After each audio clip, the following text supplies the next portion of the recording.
Hey, qaqqa? Ishga. O'qishchi?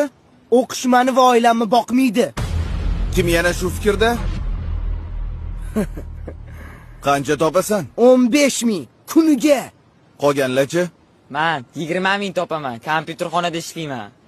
Men 25 ming topaman. Manikyurchiga yordam beraman. Oramizda eng boyi Mirsagatov. Sen qayerda ishlaysan? Bozorda arava tortaman. Kam 30 ming pulim bor kuniga. Sizlar bu narsalarni faxrlanib gapiryapsizlarmi, bolalar? Nima? Qornimizni to'ydirmaydigan beshlar bilan faxrlanaylikmi? Balki kelisharmiz. Nimani kelishmoqchisiz? Har bir baho uchun pul to'layman. Oppa! Вот это поворот! Eng ko'p baho olgan 5 ta o'quvchiga. Kuniga 20 mingdan. Yo'q, 25 mingdan. Roziman. Oy, qaqqa? Ishdan bo'shashimni aytib keling.